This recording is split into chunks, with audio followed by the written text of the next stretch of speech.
Open the meeting. Of a roll call. Hoffman present. Hesse present. Lane present. I want to welcome everybody here. Thank you for coming tonight. I do want to let everyone know that this proceeding is being recorded audibly and visually.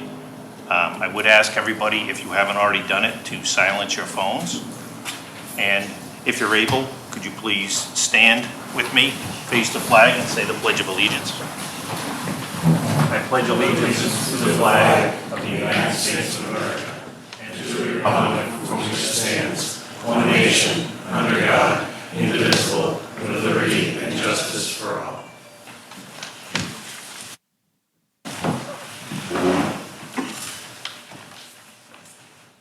As I think most people know, there is a public hearing tonight on the revision of our local Title V regulations. Prior to the opening of the public hearing, we do have one agenda item, which is the Board of Health appointments. I do want to just go over real quickly the way things will work tonight. As far as the meeting overall, we will take care of our one agenda item. We will then officially open the public hearing. I will read into the record the hearing notice. There will be a presentation on the proposed changes.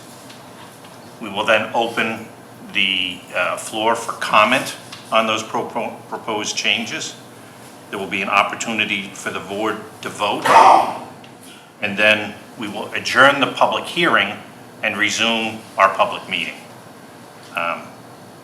for public session and to review the future agenda items as is listed on the agenda. So in a nutshell, that's what's going to happen tonight. So the first thing that I would like to bring up is our first agenda item, our Board of Health appointments. And for those that are not familiar with the system, the Board of Health has certain employees that are appointed once a year. Our health agent, associate agent, and our inspectors are appointed annually.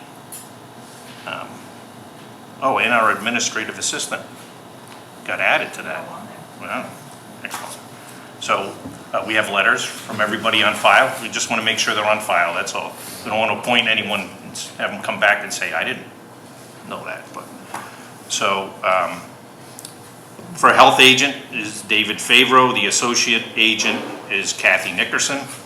Alternate food and septic inspector is Robert Moore. Animal inspector is Kelly Jones. She is also the alternate.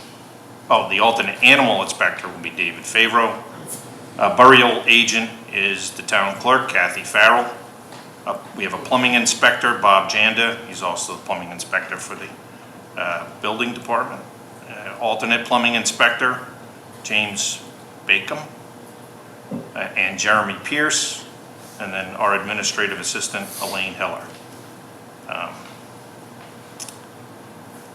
Do I have a motion to appoint these people? That we appoint the list of people that were just previously read to their respective offices. I second. Okay, I have a motion and a second. Any discussion on that? No. No. Anything from the public on that? No. Hearing no discussion, all those in favor? Hoffman, aye. Hesse, aye. Lane, aye. Very good. Okay, so now we will open the public hearing. I'm officially opening the public hearing at 6:04. I will read into the record the Board of Health notice of public hearing, which was published twice in the Worcester Telegram and Gazette. It's been posted on the town website since June 5th, and it is also on our bulletin board here in the building. A Board of Health notice of public hearing. Pursuant to Mass General Law, Chapter 111, Section 31, the Sterling Board of Health will hold a public hearing on Thursday, June 20th, 2024 at 6 p.m. in the Budrick Building, 1 Park Street, Sterling, Massachusetts, 01564, room 205, to consider proposed revisions to the current subsurface disposal system regulations. The purpose of this regulation is to protect public health, safety, and the environment by requiring the proper location, design, permitting, construction, inspection, and maintenance of sewage disposal systems located in Sterling. A copy of the proposed septic regulation will be posted on the Town Hall Bulletin Board and at the Board of Health office. The proposed regulations can be viewed here as a link, the Sterling Board of Health. So I do have a quick presentation, hopefully it's a quick presentation, on the proposed regulation changes. The first thing that I would like to do is to read the very first sentence of Title V, which really sums up everything, in my opinion. And the first sentence of Title V states, the purpose of Title V, 310 CMR 15.000 of the State Environmental Code is to provide for the protection of public health, safety, welfare, and the environment by requiring the proper siting, construction, upgrade, and maintenance of on-site sewage disposal systems and appropriate means for the transport and disposal of septage. And when DEP put that together, they are writing Title V for the whole state, not accepting Sterling. So, to move on, there's a new format for these regulations. If you are familiar with the current regulations, they don't follow a specific format.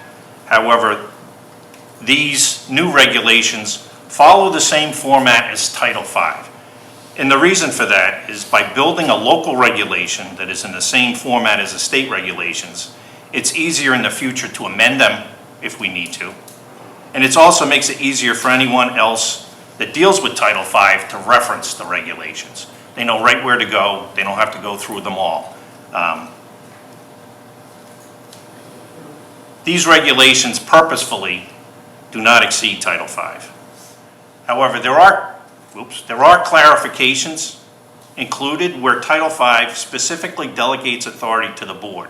For example, different permitting processes give the local authority the power to make certain decisions.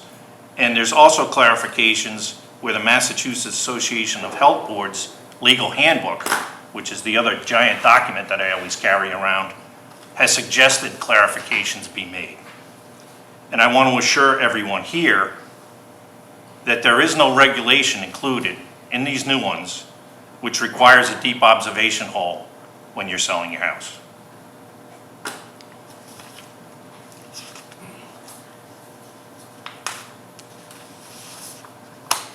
The first part is simply the statement of authority. And this, again, mimics Title V. Even in the giant title there, when you look at the title of Title V, this is the exact wording.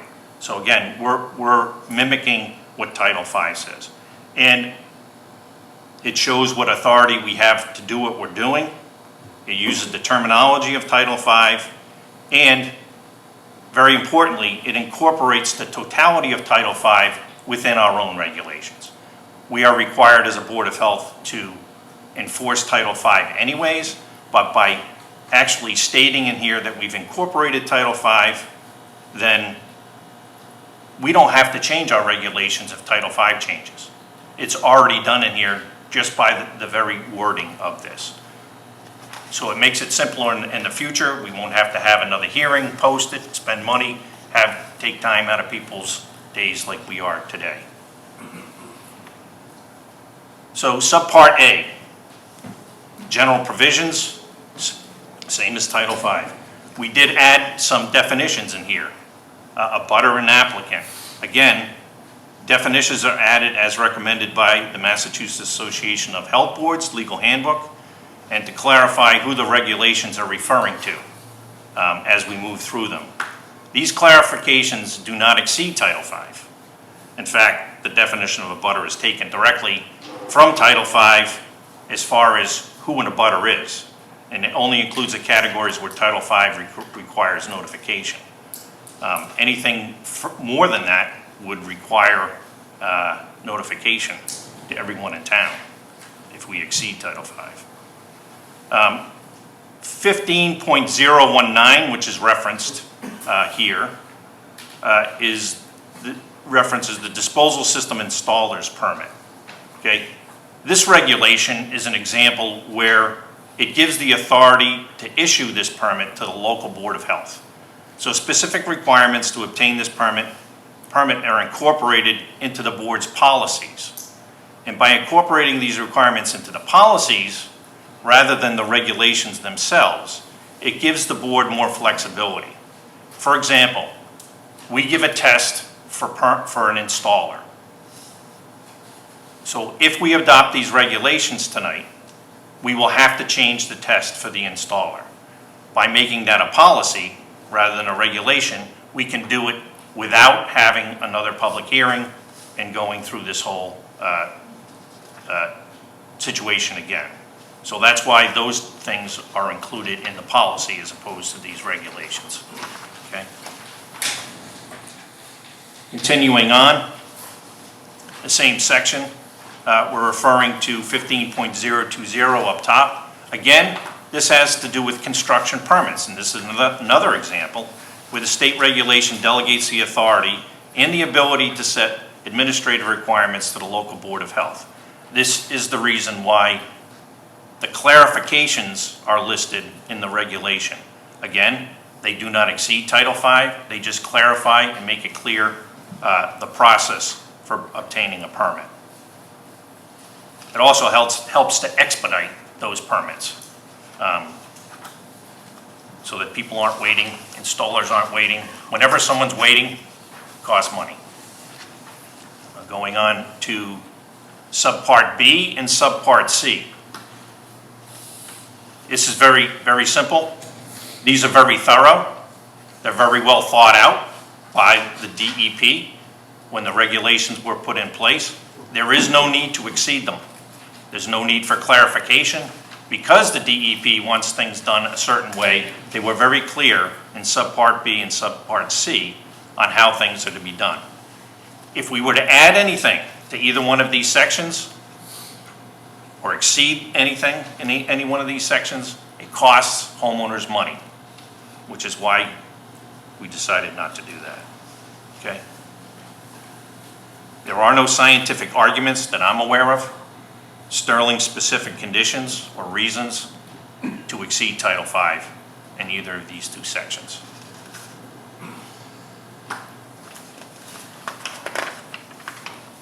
Subpart D, which references the inspection and maintenance of the systems. We're referring in here to 15.3019. Now, this section states in part, okay, it states that the owner must have the system inspected when ordered to do so by the local authority.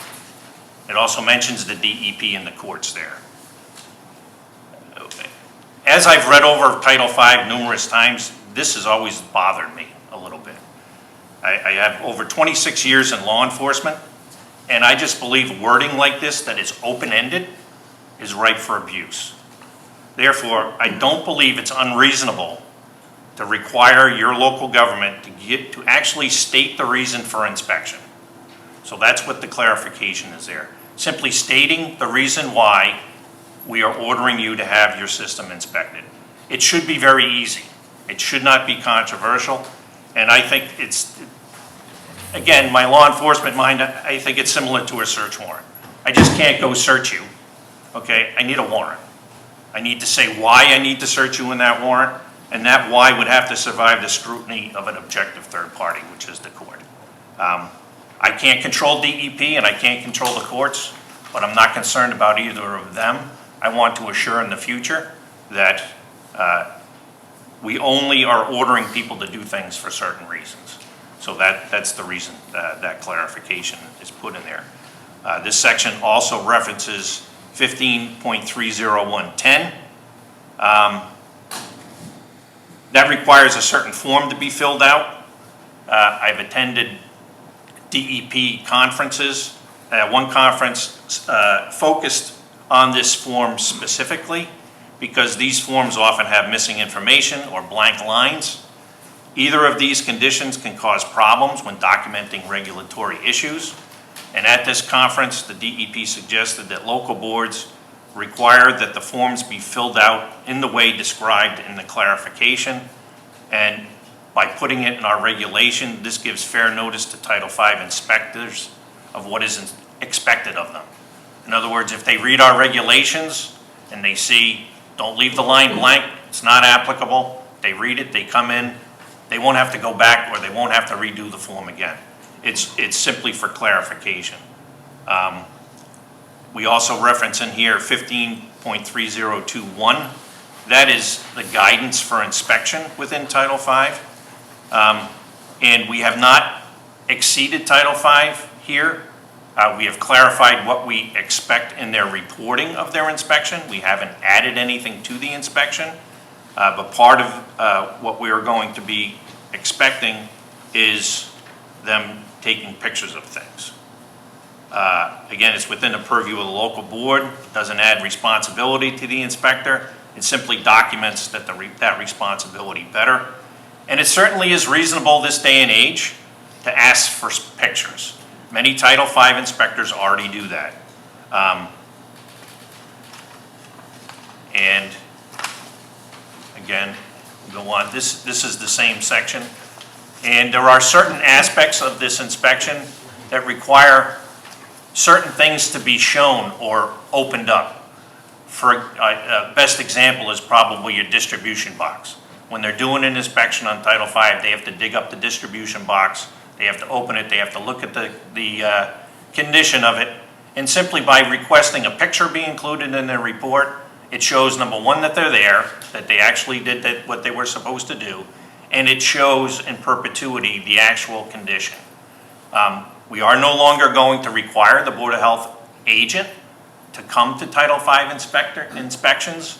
That hasn't always been the case in Sterling anyways, and it is not required by Title V, and it will allow our agent to perform other functions where, in this case, he's not required to by Title V.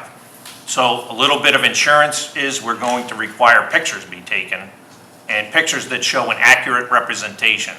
Now, in the court, that means when you show an accurate representation of something, it has to show the whole thing.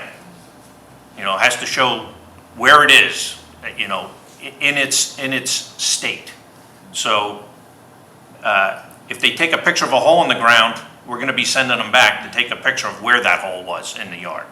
So it has to be an accurate representation of what they're trying to show us. We can't need to figure out what the picture is, and that's why it's worded the way it is.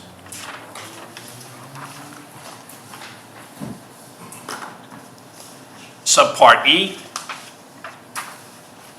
talks about variances and local upgrade approvals. For those not familiar with the difference, it's hard to tell what the difference is, but they're basically the same. It's a variance from what is written in Title V or in local regulations. Now, I did get some people to question, sent me emails or called me and said, hey, you used the definition of a butter twice in there. And that was actually done on purpose. It was done for clarity. And normally I'm not a fan of duplication because duplication can cause error. But it was important to note that this is not the traditional view of an abutter.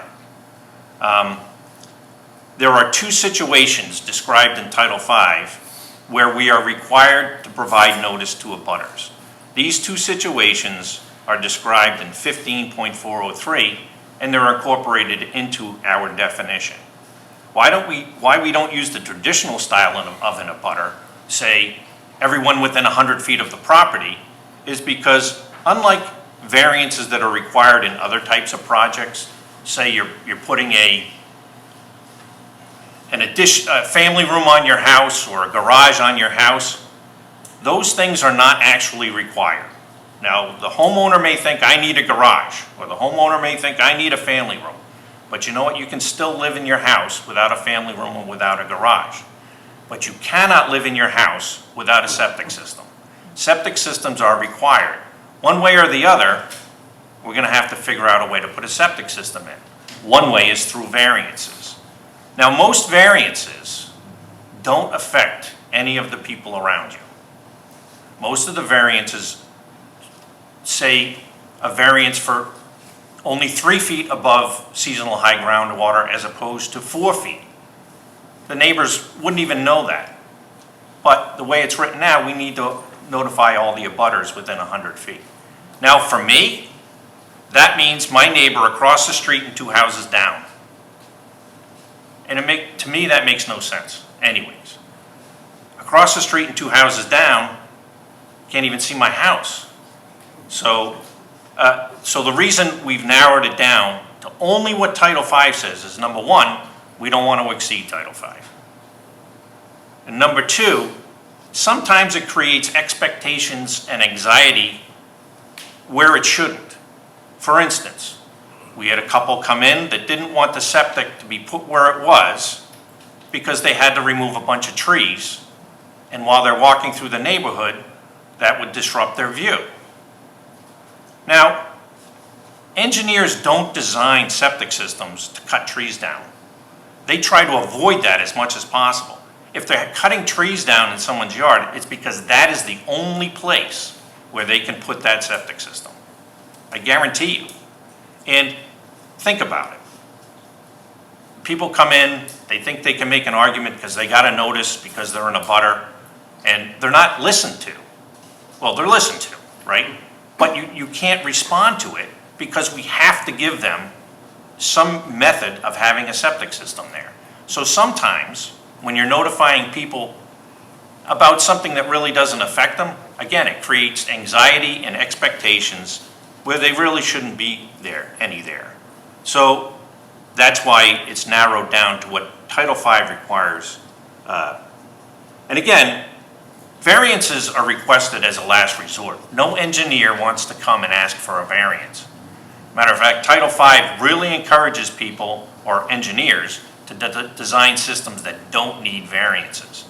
So if you're a homeowner, and whether you have a system that was put in last year or a system that was put in 40 years ago, eventually you will need to repair your system. And variances are requested as a last resort.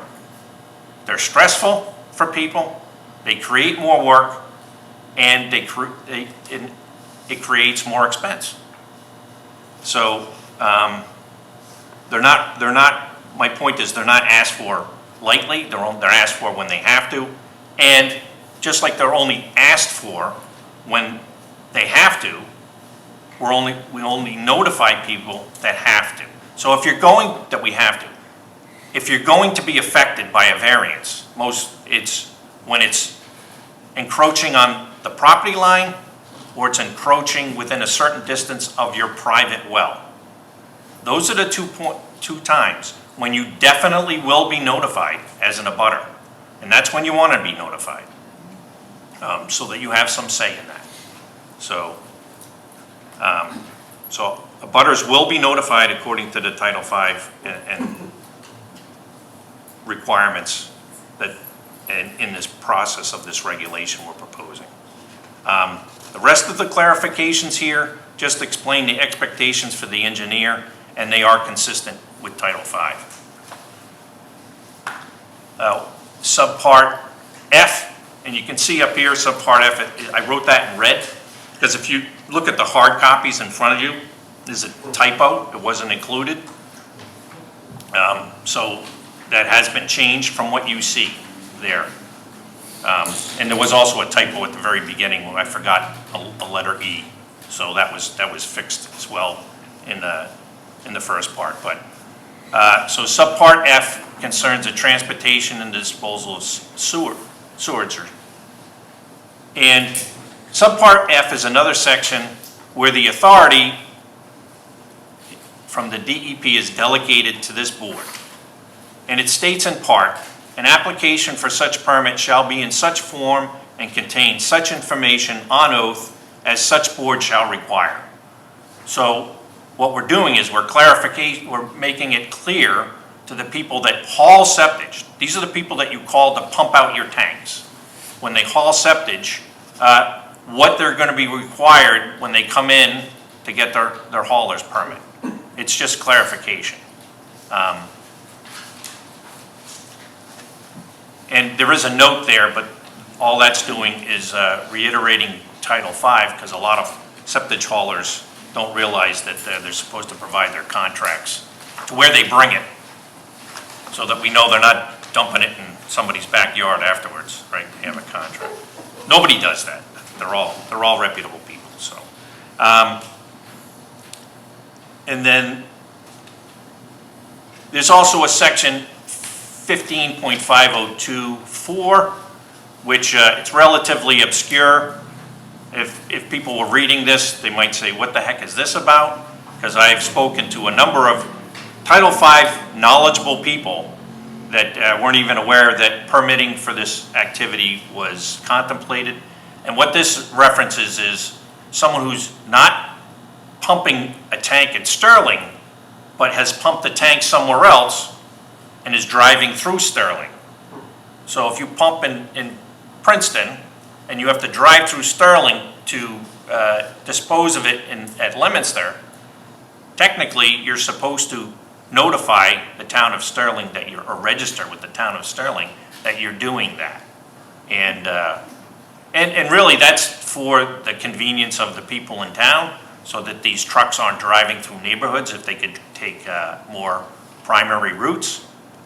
Most people don't know that this even exists, but I thought it was important to clarify it, because if we ever, God forbid, have an incident where one of these trucks spills its load or something like that, we need to have all our I's dotted and our T's crossed. And then it also refers to 15.5027, and that clarifies the expectation of pumpers and reinforces that pumping records must be submitted to the board. That is a problem for not only us, for a lot of boards of health, where people who are pumping tanks are not submitting their records to the boards of health. And I think it's important that they do. Number one, when you go to sell your house, it's good to show that you've pumped your tanks. Not everybody keeps all their records. The records are required to be here as well, and we are required to keep them. So it's a good backup, if not your primary system. So, and it requires the state form when they're submitting their pumping record. That way, everybody knows what they're looking at and what they're looking for. And the last part is your typical severability clause. You'll see these in many regulations, legal documents, contracts. It's just a legal mechanism to protect the regulations themselves. So in a minute, I will open up the floor for comment. There is some requirement for decorum. I'm not afraid that we're going to have any issues, but just to be clear, comment at a public hearing is not a debate, and it's not even a question and answer session. It's an opportunity for the public to address the board, and in this instance, the comment will be limited to the proposed regulations. Everyone in attendance that wishes to make a comment will be heard, no matter how long it takes, okay? But so that everyone who wants to be heard has a reasonable opportunity to be heard, I'm going to try to limit comment to 3 minutes per person. So I ask that you, if you want to make comment, that you be organized in your comment, you're precise, and please don't repeat what others may have already said. It just makes it a little bit longer.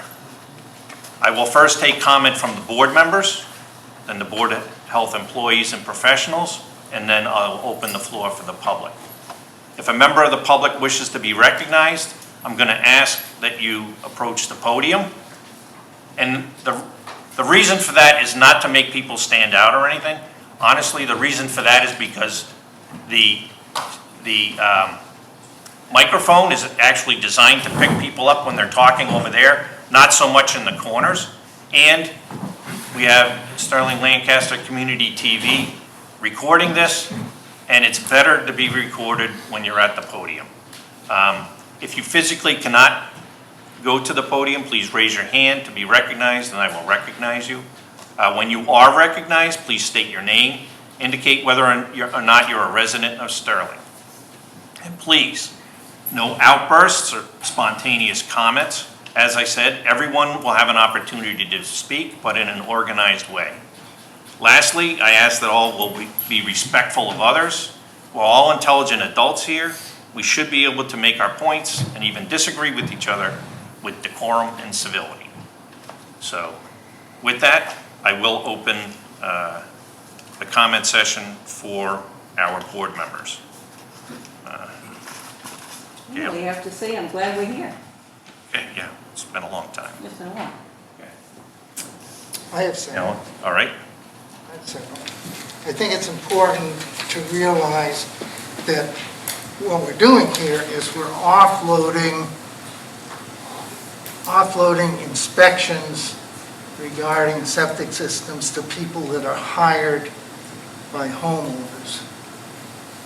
We're offloading that under the current regulations. Board of Health is present during many of these inspections. There are also, at least as this minute, local regulations that structure where you can put your septic system. And the details are ultimately important, and they're important to the homeowners, because most homeowners they're not familiar with the codes and regulations, regardless what those codes and regulations are. And so by having a Board of Health agent present at an inspection, then the town knows that that inspection is properly carried out. And it's carried out, witnessed by somebody who represents the town, which means all of us, and not simply by someone who represents the homeowner themselves. Some things that are important in our present regulations that are I think critical to having a town representative present. Again, the town representative, regardless who it is, simply observes what's going on. Here you're offloading the observation to someone who's hired by the homeowner. That's the big difference here.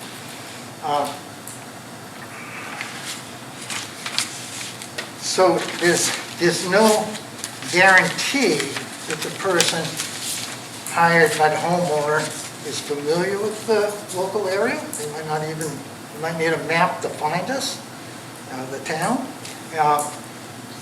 And things that are noted under our current regulations are street drains, tanks, lot lines, location of wells. And the other thing is, in terms of what's submitted for just upgrading a septic system or for creating a new one, if it's virgin land, is you must submit, you have to show the location and results of all soil evaluation observations and perk tests performed on a parcel of land within the period of the last 10 years. In other words, you've got to present all the data on that particular lot. The Sterling, actually before my time, has some minimums, and that is for leaching bed, 1,000 square feet with a minimum of 12 inches of stone on the lateral pipes, or trenches 150 feet in total length, 3 feet wide for the stone, or equivalent of 750 square feet minimum leaching area. Now that's been in effect for new septic systems, I think before my time, which is like more than 40 years ago. And this type of regulation has benefited many residents of the town of Sterling. In particular, it's benefited people whose systems who are now considering a via the recently approved auxiliary apartment bylaw. And auxiliary apartments, of course, have at least one bedroom. And the original 1,000 square feet, et cetera, requirement might allow most people from years and years ago, 30, 40 years ago, to still have enough septic capacity in their system that they can have an auxiliary apartment. If these regulations were changed to go to the minimum size, then essentially the auxiliary apartment bylaw will not apply. It will not apply to any new construction that's under the proposed bylaws. In other words, I was unable to find out how far back our 1,000 square foot requirement was, but if we only go to Title V as a bare minimum, then virtually no auxiliary apartments will be constructed in Sterling on new construction, because it will mean that the auxiliary apartment will require a new septic system. They won't have the capacity. So that's a key, in my mind, a key issue that the insurance, basically insurance or capacity insurance for a dwelling contains some overage, which would allow our recently approved auxiliary apartment bylaw to be useful. Otherwise, it's not useful. I mean, otherwise, anyone who wants an auxiliary apartment under the proposed bylaws will have to build a new septic system, which really defeats the purpose, at least in my mind. Then there's a number of issues on what can be used as your reserve area in terms of under the new bylaw. In other words, we don't allow presently, as of this moment, allow the distance between leaching trenches to be used as a reserve area. Essentially, you can't just take, if your leach system fails, you can't come back with a reserve area that's between those trenches. And same with leaching galleries. But again, I emphasize the dramatic detriment that adopting this regulation would have on the possibility of auxiliary apartments being built for septic systems that are approved under the proposed regulations. I'm done. Okay. My only comments are that we're proposing strict Title V. That doesn't prevent anyone from exceeding Title V voluntarily, if they so choose. You can do that. Many houses that are proposing auxiliary apartments, like Mr. Hoffman said, do need to put new septic systems in anyways. Not necessarily. I said many, not all, but many do. And it just, to me, it made no sense when I first read that we have a 5-bedroom house in Sterling with 1,000 square foot leach field, and we have a 2-bedroom house in Sterling with 1,000 square foot leach field, and a 2,000 gallon septic tank as well. Most of the variances since I've been on the board are variances requested from our local regulations. By going strictly with Title V, when technology changes and Title V changes, our regulations would change. The 1,000 square foot requirement was put in way before these alternative systems that we're seeing now. And so if anyone desires to put an alternative system in, they're required now to come in and request the variance because they don't have 1,000 square foot leach fields. We just recently had someone have to come in for a variance for a the 2,000-gallon septic tank, when the house itself never required, according to Title V, a 2,000-gallon septic tank. There's a reason Title V was written the way it was. It was written for everyone. And again, anyone can voluntarily exceed Title V should they so choose. However, it should also be the homeowner's choice to go with the way Title V is written. As far as Title V inspectors, every Title V inspector is certified by the state in exactly the same way.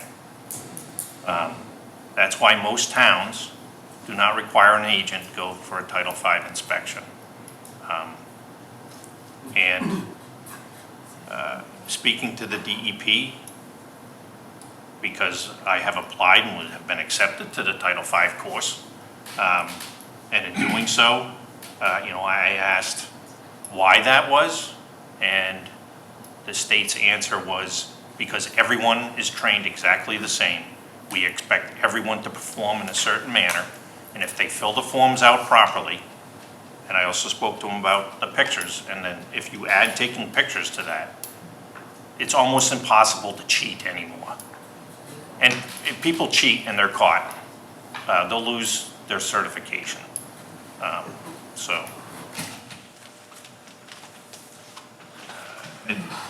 Those are pretty much my comments. I truly believe that Title V is enough. So any comments from our employees or professionals? No? Okay. None? Okay. All right, so I will open the floor to the public. Again, if you'd like to be heard, please approach the podium and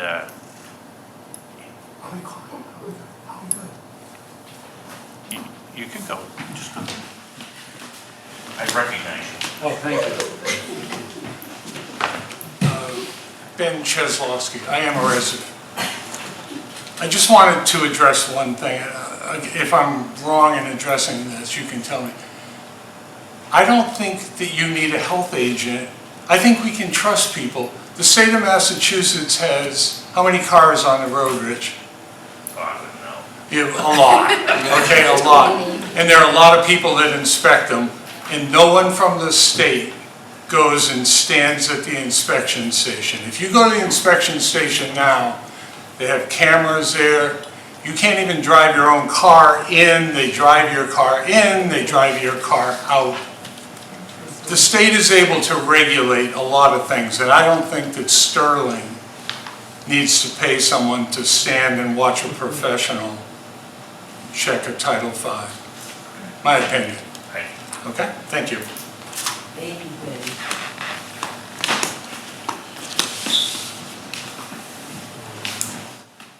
Anyone else from the public? Yeah, just approach the podium.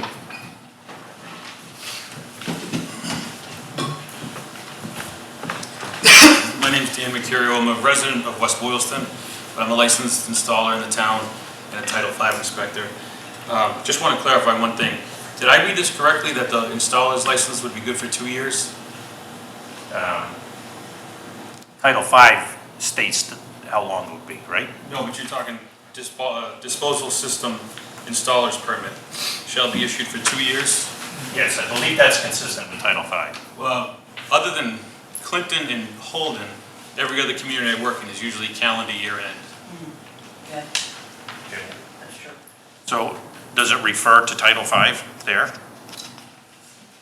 You just got 15.019 disposal system Okay. installer's permit. I mean, trust me, I'm not complaining about that. I just want to clarify. Sounds like you are. We like your honesty. No, we appreciate you saying that.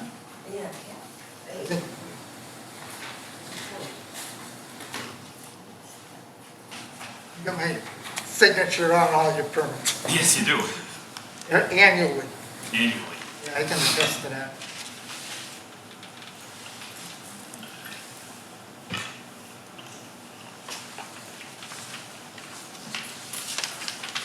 Disposal system installer permits shall be issued for a period of not more than 2 years.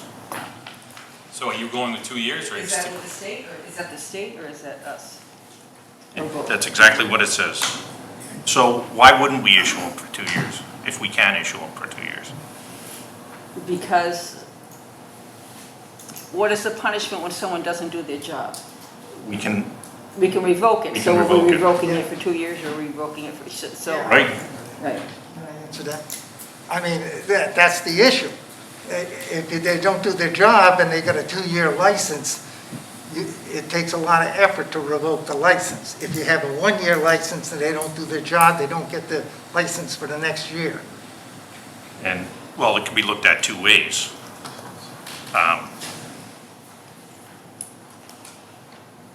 We can't, if we're going to revoke someone's license, it will be revoked for 2 years. That's a pretty good incentive to make sure you do things the right way. When was the last time, I'll ask David, what was the last time that we ever had anyone in to try to revoke their license? Just a time frame, not any, no specifics. We've had issues in the past, but, you know, Yeah, It has happened, let me tell you this, okay, and I don't want to mention their names. right, I'm not asking for names, and it has happened. And why would we not do it on an annual basis? What's the good? I don't have a reason? problem doing it on an annual basis, because that's nothing that My affects. goal was to follow Title V. Right. And why not issue them for 2 years if we're allowed to issue them for 2 years?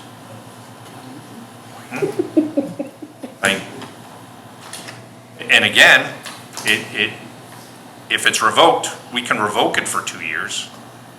We could revoke it forever, I believe. So, remember, every cost of our installers is not on the installer, it's on the homeowner, right? So if the installers are licensed every 2 years, if we can reduce the amount of administrative mechanism that costs us money behind the scenes, it gets cheaper for everybody down the road. I personally don't have a problem with our installers. I think Sterling installers probably tested more than other towns, so, yes. I think, okay, so are we gonna have permits that go from 2024 to 2026, and if you come in at 27, it's done at 26, or are you gonna have, everyone has their own two different 2 years? And that's the problem with having a 2 years versus 1 year. 1 year is a set renewal time, and everybody, so we can send out an email, get everybody, say, here, it's time to renew, right? Yeah, Well, say- it's not up and to it's- us to remind them to renew. No, but Most a lot of communities do. Board of Health will send an email out to let them know it's time to renew. It's helpful for them, and it's helpful for, because we don't have. I think it's a non-issue, because we can send an email to every installer and say, it's the end of the year, you may need to renew your license, you better check it. You know? I took her question as, if somebody comes in March and gets their 2-year install license, does that clock begin in March, or does that begin, would it be That's the backdated question, when does Jan- that 2 year begin? For Sterling, unless it's That would every be year at a the set time. It would be the same as a 1 year, though. So 1 year is technically not 1 year. If a new app, if I go into a community I've never been into and I get licensed in May, really it's a 7-month license. Right, it expires in December, so if you come in May, it will expire the following, not the next December, but the following December. What? It says no more than 2 years. Why wouldn't we just do the same thing for 2 years? Most of the towns do every year. And I think that it, go ahead. I can't No. say that. I can't No, say no. that, sorry, I apologize.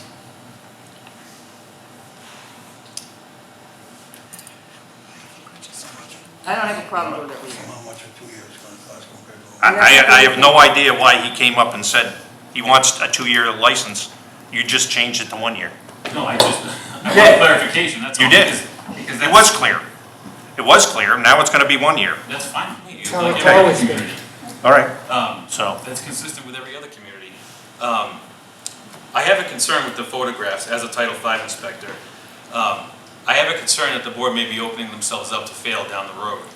So while most people do carry around a smartphone, there's some people that still don't. But my concern is, regardless of we need pictures that are gonna have everything and gonna encompass the property and the component. There's always gonna be information you can't ascertain from a photograph. So it could be cracks, it could be a number of things. And specifically, it's line number 82, where it talks about 302E, numbers 3, 4, 6, 7, 8, and 9. That part of the code refers to scum levels, sludge levels. It's hard enough sometimes in person, sticking your head right in the tank to actually get that information with a tape measure. So, do we know who's going to be reviewing these photographs? David?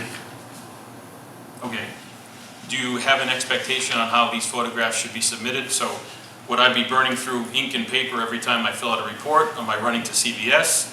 Am I going to inundate Kathy with emails? So, It's going to be digital. digital. So You can submit them digitally. okay. So You can submit the whole thing digitally, we're correct? tasking her with a lot now. She's got to keep track of photographs with the paper. So with the exception of the communities that have gone full e-permitting, I always give a paper copy because I typically want that. It's got the signature, it's the original, so to speak. So they want that. So I give that to Kathy. Now if there's going to be in her inbox is going to be photographs that she's got to somehow compile with this and put it on the health agent desk or the associate health agent's desk, I'm concerned that you're creating a lot of work for someone who, We're not afraid of work. I don't doubt that. I don't doubt that. Another concern is, what if you don't like the pictures? Yeah. What happens then? Now, what do you mean we don't like the pictures? What if the picture isn't as clarifying or as, you can't ascertain the information you're hoping to? Well, you'd have to explain why you couldn't take a picture to ascertain the information. So my concern is now going back to the homeowner, to say the Board of Health is unhappy with these photographs, now I've got to come and dig Okay. up your yard again. No. I'll take care of it. So, if you couldn't take the pictures for a legitimate reason, or they're not clear for a legitimate reason, and you can explain that to us, we're reasonable people. But if an inspector comes in for every inspection and tells us, well, I couldn't get the pictures, it wasn't a sunny day, or it wasn't this, or it wasn't that, we're not going to accept that. Sure. From speaking with people at the DEP, pictures should be able to be taken of those specific instances reasonably. Again, everything balances on reason. And if you think taking pictures to clarify your job is unreasonable, then I can't argue against that. I mean, I think it's reasonable. I didn't say it's unreasonable. Okay. I'm with you. So straight Title V is straight Title V. They don't require pictures. So I agree with you when they say they wrote Title V for a reason. Yeah. They never incorporated photographs Right. in that. So, if every septic component was like if you were going to Google it. So you Google a septic tank and it's 12 inches below the ground. You Google a distribution box and it's 14 inches below ground. That'd be great. I'll get you all the information you want. But there are tanks that are 4, 5, 6, 7 feet in the ground. Same thing with distribution boxes. There are times when it becomes a safety hazard. Do you have a... Explain that to me, please. So if there's a tank that's 6 feet in the ground, and from up here, you're not going to get the information you want, now, do I have to potentially lower myself? I don't agree with your argument. You can zoom in and you can zoom out with any phone. I recognize that. Yeah. But when you do that, you're going to lose light, number one. Number two, it's not as cut and dry as you think. Every system isn't that way. Then simply explain it when you submit your report. How often do you see a tank that's 6 feet down? So you might have a tank that's 12 inches on the ground, but if the inlet side's under a deck, what do you do then? You explain that the inlet side is underneath the deck. That's what you do. It's Well, reasonable. So my concern is that down the road, you're going to have a lot more of these than you think. And now it kind of becomes not a one-size-fits-all. And it's kind of, well, gee, how come that guy got away with this? Or, well, my Take a camp, picture of the deck and show us where the tank is. That's a reasonable, accurate representation of what you're trying to show. is it reasonable that because of the photographs, the cost to a homeowner for a Title V inspection went up? It shouldn't, because I worked in the Millbury Board of Health, and we got all photographs. So it was pretty much expected, so I don't think it's unusual to ask. Okay. Does the board have a sense of humor? Sometimes, If I drop my phone in the tank, is the town of Sterling gonna buy me a new one? no, Yeah. don't drop your phone. Get yourself a lanyard. How's that? Can I pass that cost along? I'd love to come after he's done. Are you all set? Yes. Yeah. well, Hold on a second. Terry, did you have something to I add? just want, if you, Terry, please, can you approach the podium? Thank you. Terry, I know. That's not the point. And if you were here, you would have heard what the point is. You understand, sir? Yeah. Okay. Thanks for your comment. Terry Hinold, 8 Crest Junction Road. I just asked him to ask you if we pay, I think it's $100 a year for our license, I'm not sure. Is that correct, Dave? It's 100. Is it going to be 200 for 2 years, or is it going to be 150 for 2 years? Sounds like it's going to be $100 every year. Now, we haven't discussed, Okay, you our understand? policies, Okay. our policies haven't been discussed yet. We have to do that in a future meeting. So, but it sounds like the answer is going to be $100 because we're going to issue them for a year. That seems to be what the board is leaning towards. The other thing that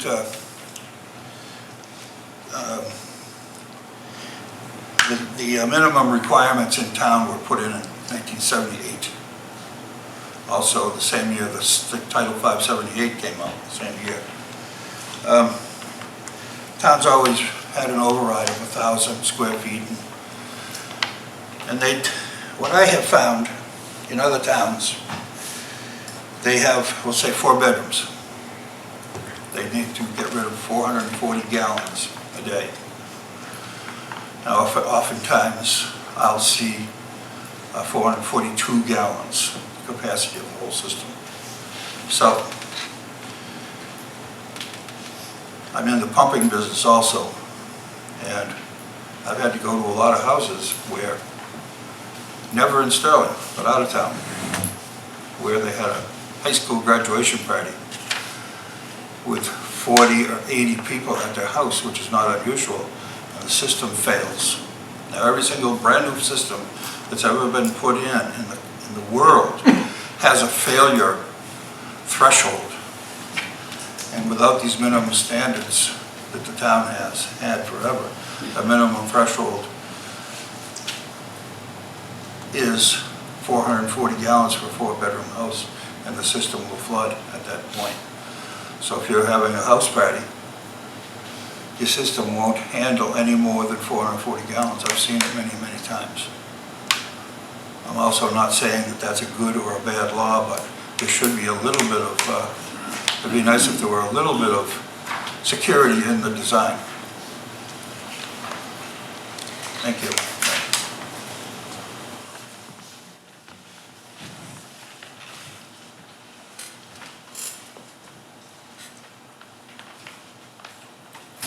Any other comments?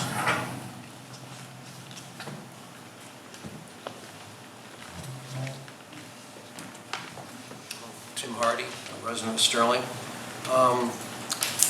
Just since it's been brought up about for Title V, the license is 2 years. Gentleman over here is saying it's like that towns are requiring 1 year. And Gil brought up, it's like, well, how do you stagger this? I've been a tax preparer for over 32 years, and I'm an enrolled agent, which means the IRS steps in, and I have to get certified to continue education, and my certification comes up every 3 years.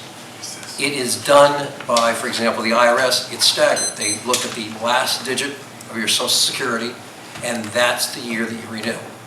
If you were to become an enrolled agent, let's say, in May, then basically the IRS says, okay, you're still going to have to renew 3 years from, let's say, as of January 1st, but in that partial year, you're only required a certain amount of education hours that you have to take. They prorate the education hours, but the bottom line is that over 100,000 agents, over 100,000 enrolled agents across the United States, basically we're all on a 3-year renewal cycle, and it's staggered.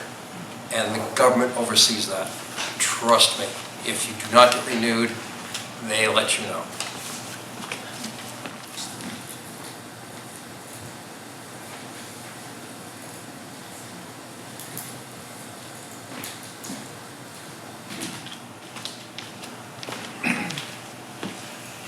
Joseph King, Sterling resident. Clarification on the pictures topic. I take it that the pictures are new with the new proposal you have. Is that correct, Mr. Lane? Pictures being required would be new. Yes, okay. We have system inspectors that provide pictures already, All right, so that is already a practice that's in place, correct? for some, but I want, Wasn't a requirement, but a lot of people provide them. I don't view the pictures as a substitute for a properly filled out inspection form. Is that also true? it's also required that the form be filled out. It says Completely. completely, yes. So It says that. pictures are only an amplification of what's supposed to be minimally provided in the form. Is that correct? That is correct. Okay. I was trying to address the gentleman over here that was bringing that up.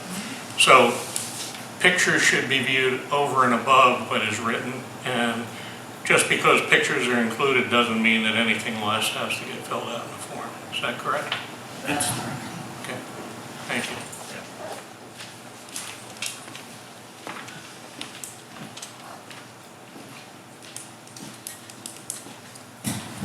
Any other comments?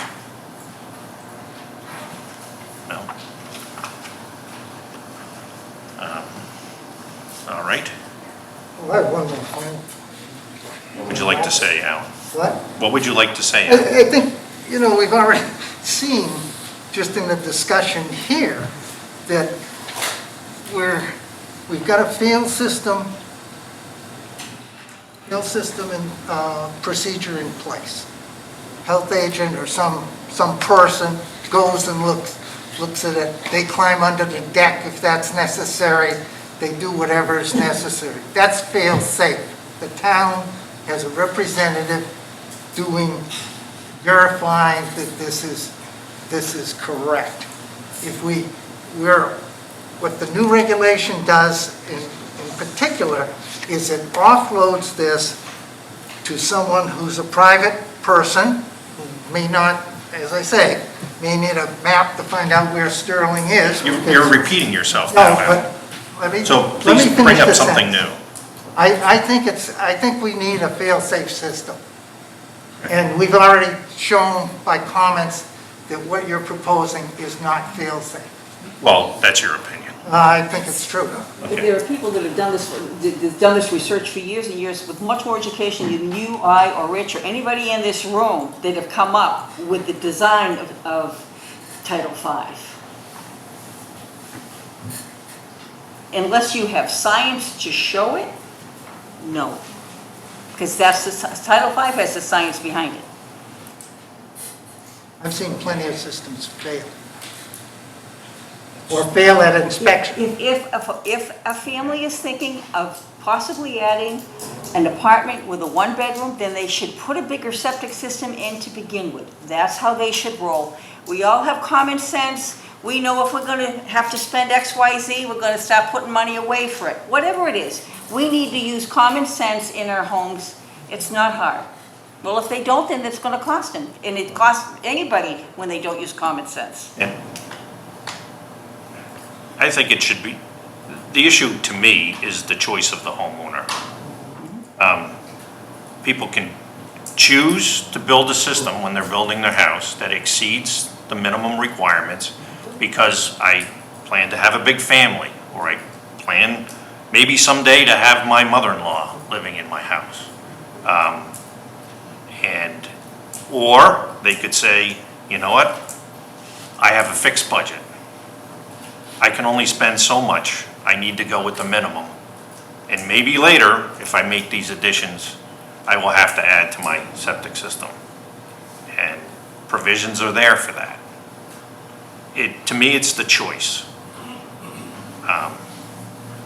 So, any other comments? New comments? All right. So, New comment, Tim? Yeah. Again. Just getting back to this witness or certified inspector having to be around. I'll go back to my previous example, and that was on what? Again, for enrolled agents, we get licensed for 3 years, but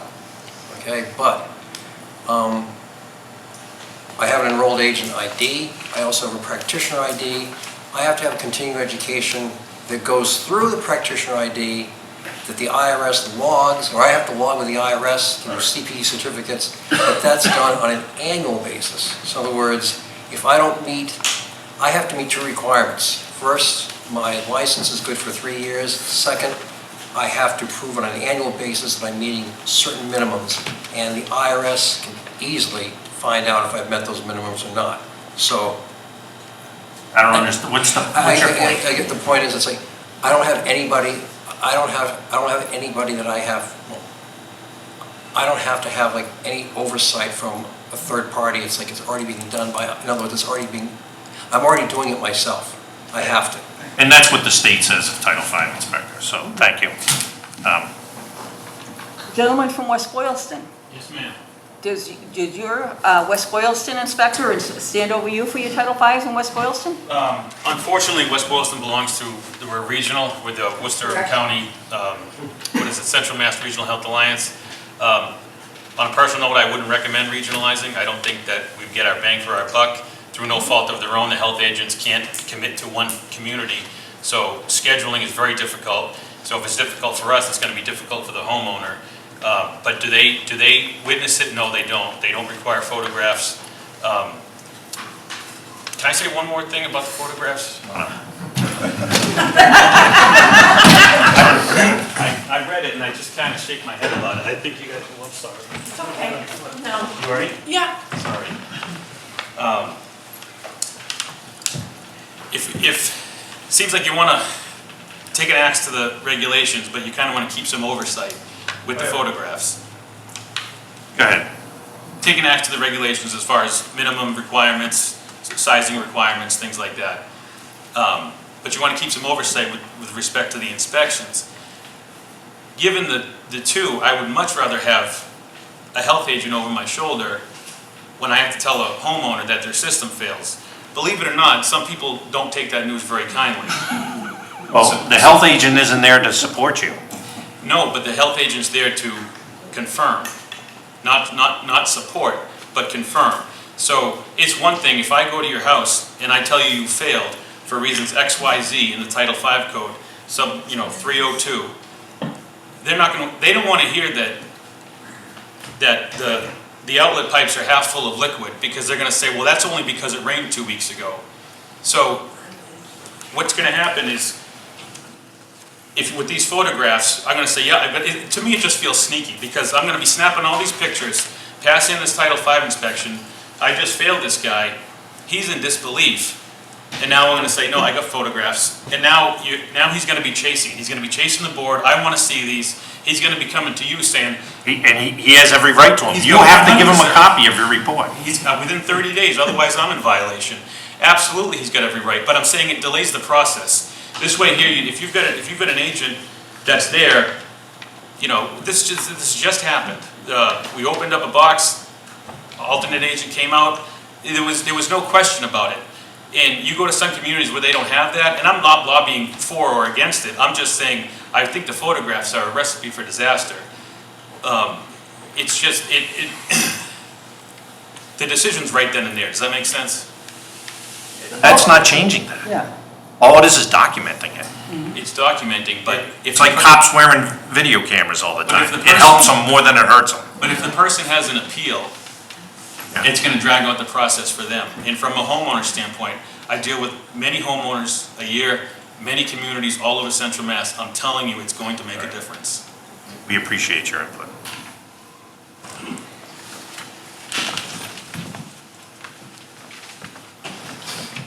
Gary Meckens, Sterling resident. Trumbull District covers 16 towns all around here. They don't have oversight by their health agent, and they're doing just fine.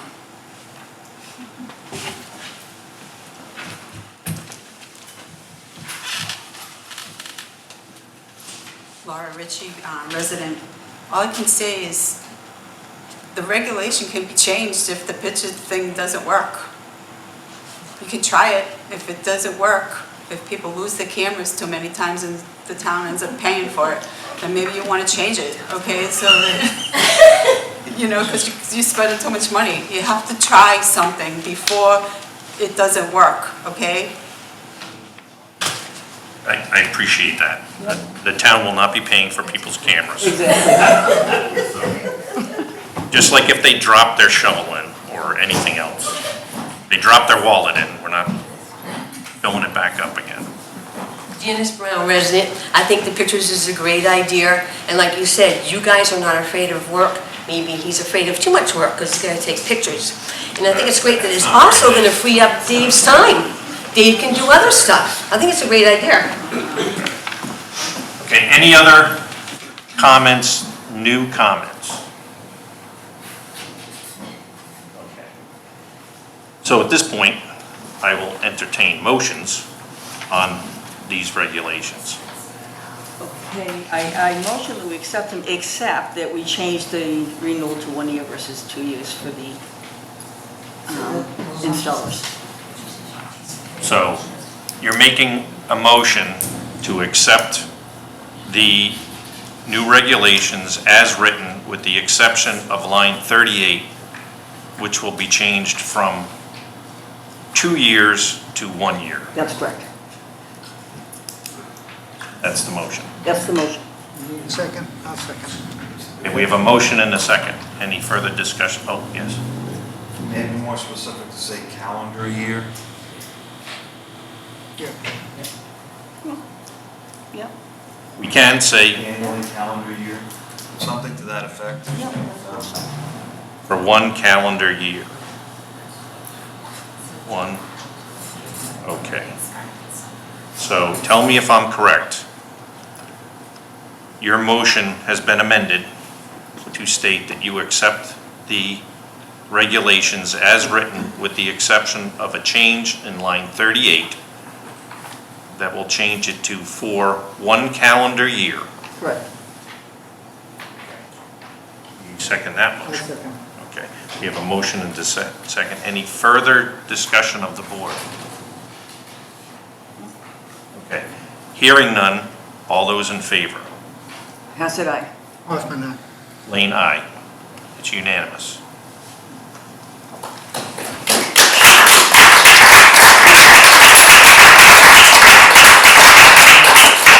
At this point, I would like to hear a motion to close the public hearing. So done. Okay, I motion to a close motion to the close the public hearing. I need a second to close the public hearing. Just I'll second. Okay, motion and a second. Any discussion on that? Hearing none. All those in favor? Aye. Aye. Aye. It's unanimous.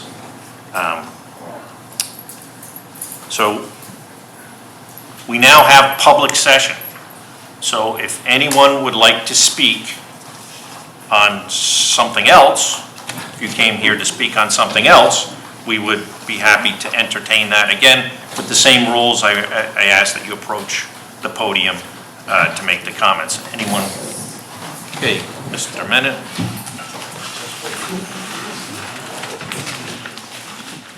No. They're all Yeah. good. Yes. Could I just say one thing? Yes. I've worked in the office a lot of years, and I've seen the paperwork of Dan Mercurio, and it is exceptional in every way, shape, or form. And I have no doubt that it's going to continue to be exceptional. And as far as him having everything that's required, including pictures, absolutely. I have no doubt that. And I'm hoping that people didn't think that I was saying it was any No, different. It wasn't something you said. Okay, Something all right. else. Yeah. So, Dan, I have a procedural question on my way out the door. Nothing to do with photographs. see, we do laugh. Does this take an effect immediately, or does it have to go before the AG or Well, however? it takes effect immediately. Yeah, Thank you very much. okay. So, okay, we don't have any public session. However, I would like to say something. I'd like to thank everyone here that's here, for your patience, your perseverance, your trust. I want to thank, and there's more people involved in this. It's been a long time. More people involved in this than people that are here. It took a lot of people to get here. Participation, in my opinion, was overwhelming. It's a great example of grassroots government. This issue, was described as, similar to Love Canal or Flint, Michigan, and it's certainly not anything even close to that. What has occurred, it's an example of good New England political perseverance. Takes a long time. And, here in New England, we've always tried to stand up to oppressive government. And, it's not a huge grand scale, but this is an example of it. It's not, and again, not to overblow things, it's not dissimilar to what was occurring back in the 1770s in New England, I'm honored that the citizens of Sterling trust me enough to sit here and represent you. I believe elected officials should serve, and my goal is to continue to serve, not to dictate. I listen. In this process, the citizens of Sterling were compared at times to sheep and even to donkeys. I describe you more as a different animal, a bear. I think Sterling citizens are like a bear because, big strong beast wants to live in the woods quietly, not bothering anyone, not wanting to be bothered, but God help you if you poke the bear. That's right. Right? Cheers to you. Congratulations to everybody that had this effort. It's been a long time, and I'm glad it finally was worked out. Thank you.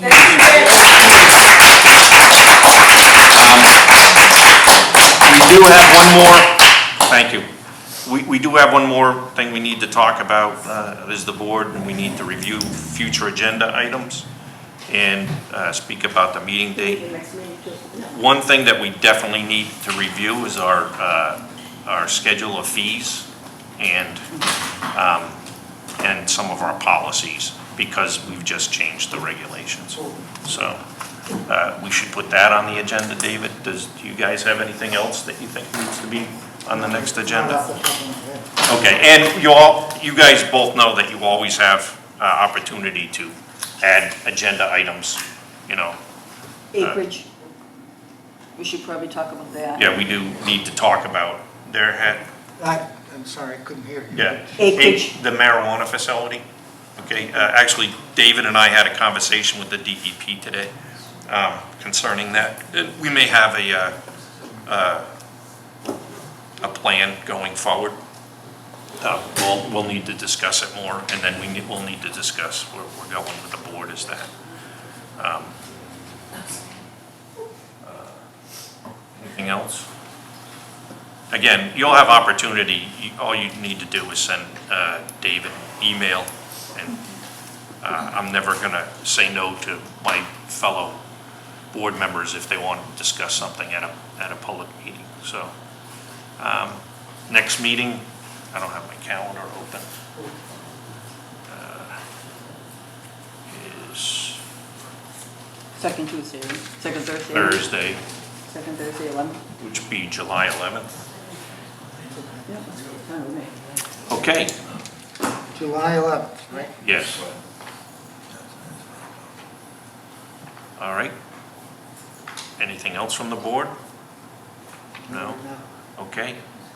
Have a motion to adjourn? Motion to adjourn. Motion second. There's no discussion on a motion to adjourn. All those in favor? Aye.